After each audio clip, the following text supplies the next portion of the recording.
Hello, I'm Elizabeth Yusevich, a Rotary member and your host for today's interview. We live in a world that is filled with challenges, and we see these challenges daily in the media. Significant global problems such as regional conflicts, public health issues, the outbreak of and spread of preventable diseases, food scarcity and famine and illiteracy. Government responses to these issues often bring out divisions and debate, rather than common ground and solutions. Yet there are people and organizations that place service and solutions above divisions and debate. And one of the most effective of these organizations, as well as the oldest and largest service organization in the world, is Rotary International. I am pleased to have with me today 3 leaders of Rotary International. First, Ian Risley, the president of Rotary International, from the Rotary Club of Sandringham, Victoria, Australia. Welcome. Thank you. Ron Burton, past president of Rotary International and chair-elect of the Rotary Foundation from the Rotary Club of Norman, Oklahoma. Welcome, Ron. Thank you, Elizabeth. And Greg Yank, a member of the board of directors of Rotary International from the Rotary Club of O'Fallon, Illinois. Welcome, all of you. Thank you. Let's begin our conversation with President Risley. Now, currently, there are 35,000 Rotary clubs around the world and over 1.2 million Rotarians. When we began our program, we began with the comment that government responses to significant global issues often bring out divisions and debate rather than common ground and solutions. How does Rotary and all of these Rotary members worldwide overcome the barriers of governmental and political divides? Well, Elizabeth, one of our strengths is that we take a non-political stance on everything. We do not take a political position on, let's call it party political or country political things. But we have a background of working with a series of organizations for a long period of time that achieve. For example, there were Rotarians heavily involved in the drawing up of the Charter for the United Nations. As an example, we let our deeds and our good work speak for us. Mm-hmm. Could you give an example? You mentioned the United Nations. Could you give another example of how Rotary has dealt with cultural or political perceptions that can be roadblocks to service? Certainly. Probably the best example that comes to mind is our work with polio eradication. When we started back in the late 70s, there were over 1,000 cases of polio a day. Now we're down to a handful in a year. So Rotary is able to, for example, broker what we used to call days of tranquility, where warring factions within a country, civil wars, would halt civil war for a day so that our people could go in and immunize. We let our deeds stand for us. Chair-elect Burton, you've previously served as president of Rotary International, and next year you will be the chair of the board of trustees for the Rotary Foundation. Could you explain the difference between these two entities, Rotary International and the Rotary Foundation, and why are these two entities within the organization necessary? Thank you, Elizabeth. I'd be happy to do that. You know, to a great extent, it's historical. Rotary International, or the first Rotary Club, was started in 1905 in Chicago, Illinois. By 1910, there were 16 Rotary clubs in the United States, and they decided to form the association, National Association of Rotary Clubs. That same year, they chartered a club in Winnipeg, and it eventually became Rotary International. And Rotary International is an association of Rotary clubs. Rotarians are not members of Rotary International. They're members of Rotary clubs who are members of Rotary International. In 1917, one of our presidents, past president of Rotary International, Arch Clump, wanted to start a foundation for the purpose of doing good. And with the $26.50 left over from the Kansas City Convention, that money was put into what is now the Rotary Foundation. And part of that, in addition to that, has been dictated by U.S. tax laws. Both of them are tax exempt, but one of them is tax exempt for charitable contribution purposes, which is the Rotary Foundation. Mm-hmm. Okay, so we have a charitable organization within a service organization. We do, and the trustees, the only shareholder of the Rotary Foundation is Rotary International. So we have polio eradication efforts. We have ceasing of conflicts. That's something that our viewers may not be well aware of. And Director Yank, we just heard about some significant global activity of Rotary, including polio eradication, involvement with the United Nations, a charitable foundation. And we mentioned earlier that there are 35,000 clubs and 1.2 million Rotarians around the world. So what are those Rotary clubs and those members doing? Every Rotary club does community service projects. Let me just give you a few examples. Many of our clubs provide dictionaries to the third graders and go in, hand them to the third graders.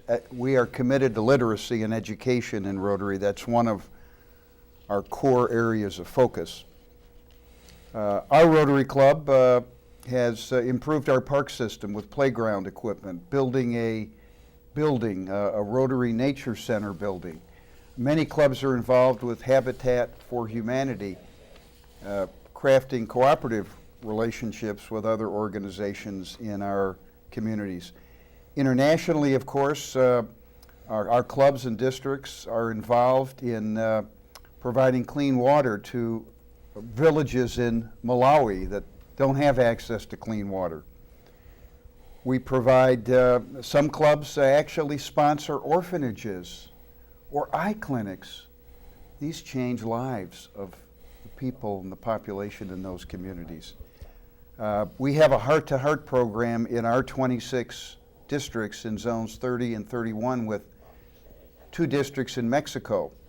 The Vicky Blade pacemaker program, for $300, someone can have an operation that changes their life. So we have both international projects and local community projects, and that's what makes our organization so great. Chair-elect Burton, it seems as though Rotary members and the Rotary Foundations, as we've just heard from Director Yank, address many diverse needs in many diverse places around the world, not only in local communities, but also in global areas of need. It seems as though too much activity in too many areas may be spreading Rotary members very thin. How does Rotary address this potential issue? Well, you know, there's a lot of things that happen every day. Every second of every day, something good happens in the world because of Rotarians and a Rotary Club.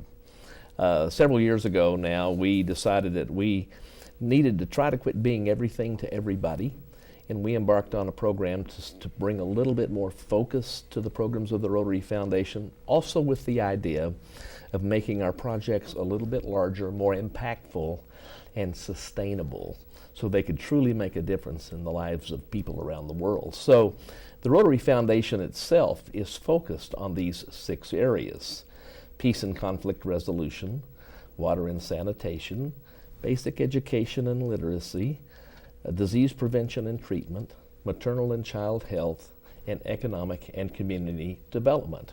Now, having said that, a Rotary Club can do virtually anything they wish to do in their community, or partnering with other Rotary clubs, districts, or even other organizations in the world to do other good projects. But if they want to access the funds, the world funds of the Rotary Foundation to make a most impactful difference in the world, they need to do that within one of those 6 areas, 1 or 2 of those 6 areas of focus. Mm-hmm. And that's in addition to the polio eradication effort, which is disease prevention. It is, Yes. and the polio eradication has been pointed out as our corporate project. President Risley, Rotary's clearly been at the forefront of polio eradication, as you mentioned earlier, and it's had a significant impact on those efforts over the past almost 25 years. When eradication is reached, what will Rotary do after polio is eradicated? Well, by way of history, let me point out that in 1979, Rotary had a program which effectively eliminated polio in the Philippines. As a result of that, in 1985, we were encouraged to take it on as a worldwide project. What will we do afterwards? Well, first of all, it's really important that we finish the job. Rotarians are committed to eradicating polio. We've spent a long time at it, a huge amount of money, a lot of resources with our friends. We are committed to finishing. However, in the meantime, we will be, and we are getting close. In the meantime, there is a committee of the Strategic Planning Committee of Rotary International that is looking at how the process will work to decide if there is another corporate project, and if so, what it will be. If we look at the Rotarians in this interview today, we see a pretty consistent demographic. President Risley, what's the demographic makeup of Rotary, and how diverse is Rotary as an organization? I presume the similarity you're referring to is handsome males. Is that what you're saying? Yes, That's precisely it. Exactly. Yes. Yeah. We are conscious as an organisation of the need to be relevant to younger people, and we are working very hard on encouraging people, even younger than me, to join our organisation. Similarly, it's a start, but we need to do better with that. We are working extremely hard to encourage people of all shapes and sizes, all smiles, to join our organisation, as long as they're the sort of people who want to work hard to make service above self, to make a difference. So it sounds like anyone can join. People who want to make a difference can certainly approach a Rotary Club and express interest in joining. Yes, they can, and we encourage them to do so. They do have to be invited to join a club, but all clubs are on the lookout for good people to join. Mm-hmm. Director Yank, do you have some perspectives on how a person can join Rotary or connect with Rotary?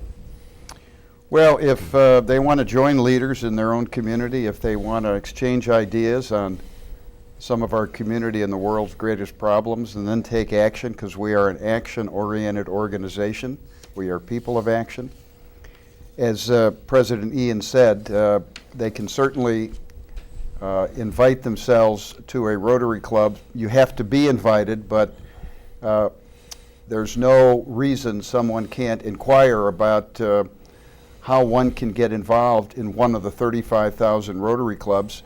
We have our website, Rotary.org, has a, if you go onto Rotary.org, you'll see a short little clip, and at the bottom there's a link to say, if you're interested and you want to join Rotary, click on this. Then you can put in some information that's transmitted to Rotary International, and there's a follow-up from a Rotary Club.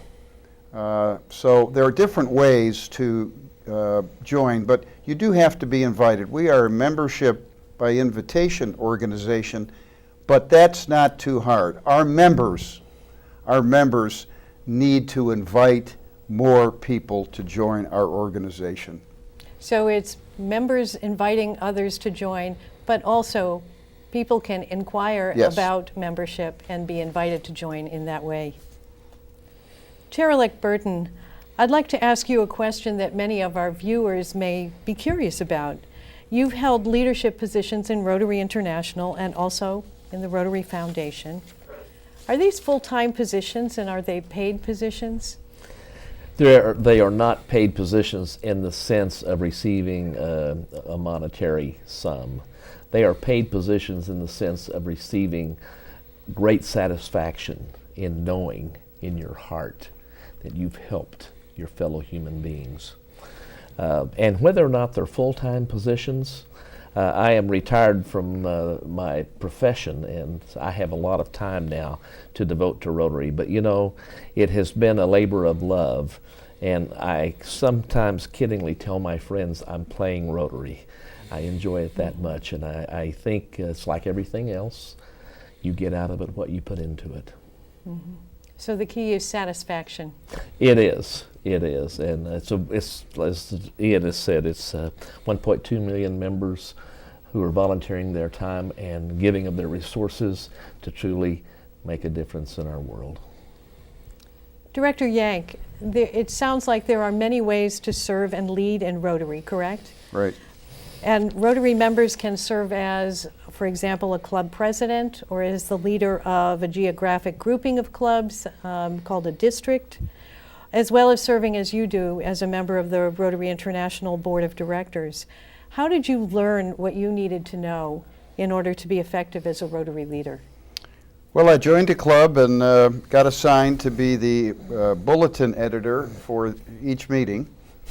And then I became a committee member, and then as I learned more about what our great organization does in terms of impact in our communities, and I learned later the impact internationally, I said I'd like to be a club president. Rotary does a wonderful job of leadership training and development. One of our core values is leadership, and we have wonderful training programs. So if you want to get trained to learn how to run meetings, to learn how to manage people, volunteers, Rotary has a wonderful training program that we put people through. And then I got involved in the district and became district governor and did it again 10 years later.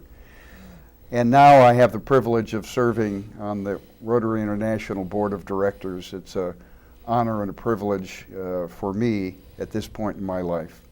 It gives me great happiness to work for an organization that I know is doing such wonderful things locally and internationally. As we conclude our conversation today, I'd like to ask each of you a question. What do you see as Rotary's greatest strength and its greatest challenge? And Director Yank, I'll start with you. I think our potential reach and impact, given where we are in 220 countries and geographical territories, our 1.2 million members who are our customers, give us an opportunity to make a difference really on the world stage. Having partnerships that we have nurtured and created with a number of really important organizations, the Gates Foundation, other organizations, gives us the platform to do wonderful things. And we not only talk about it, Elizabeth, but we are, again, men and women who take action. I think, again, our challenge is continuing to engage our members, get more members, because in some parts of the country, in the world, we are an aging organization. We have to be attractive and relevant to younger people. Chair-elect Burton, I have the same question for you. What do you see as Rotary's greatest strengths and its greatest challenges? The greatest strength, Elizabeth, it's very simple. It's our membership. Absolutely no question about that. Our greatest challenge is making sure the world knows who we are and what we do, telling our story. And President Risley, from your perspective as president of Rotary International, what do you see as the organization's greatest strength and its greatest challenge? Similar to my colleagues, the fact that we are 1.2 million good people right around the world committed to making a difference, that's our strength. And the fact that we take a high ethical stance on every matter through our four-way test and other things, which requires Rotarians to be of good character and ethical. That's our strength. That's one of our strengths. Our weakness or our challenge, certainly it's communicating our ideals and our availability and what it is we do. We're trying hard on that, but it is a battle. As Ron said a little earlier today, good news doesn't necessarily sell. Rotary is full of good news. So we have to work hard to get our message out to the non-Rotary world. So membership and messaging. Pretty much. Gentlemen, I want to thank each of you for sharing your perspectives and information about Rotary today. And for our viewing audience, you can find out more about Rotary by visiting the website rotary.org. And if you would like to find a Rotary Club near you, there is a club finder on the rotary.org homepage. Thank you for joining us. Goodbye.